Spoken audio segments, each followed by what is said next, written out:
শাস্ত্র বলছে আষাঢ়ী পূর্ণিমা অর্থাৎ গুরু পূর্ণিমার ঠিক পরে যে কৃষ্ণপক্ষ শুরু হচ্ছে, সেই কৃষ্ণপক্ষের পঞ্চমী তিথিতে বাড়িতে থাকা মনসা গাছের ডালে মনসা দেবীর পুজো করতে এবং সাথে অষ্টনাগের পুজো করতে। এই যে মনসা পুজো, এই মনসা পুজো কিন্তু মন্দিরে গিয়ে পুজো দিয়ে আসলাম বা দুধ কলা দিয়ে আসলাম এরকম পুজো নয়। নিজের বাড়িতে মনসা সেজির গাছ রেখে সেই গাছের ডালে মা মনসা এবং অষ্টনাগের পুজো করা। গৌরচন্দ্র শ্রাবণ মাস শুরু হয় ঠিক গুরু পূর্ণিমার পরের দিন থেকে। এখন চলছে কৃষ্ণপক্ষ। শাস্ত্রে বলা রয়েছে এই কৃষ্ণপক্ষের পঞ্চমী তিথিতে মা মনসা জেগে ওঠেন।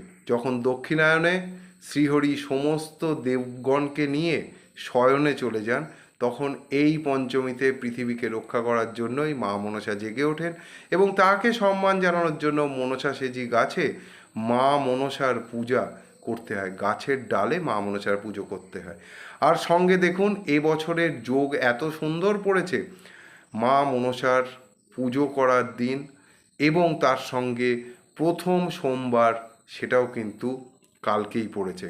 আগামীকাল যারা গৌরচন্দ্র শ্রাবণ মাস হিসাবে অর্থাৎ শ্রাবণ মাস শাস্ত্রীয় পদ্ধতিতে যারা ব্রত করবেন, তাদের জন্য শ্রাবণের প্রথম সোমবার আগামীকাল। সবাই খুব ভালোভাবে বাবার মাথায় জল ঢালুন, সাথে বাবার মেয়েরও পুজো করুন। এই শুভকামনাই সবার জন্য রাখলাম।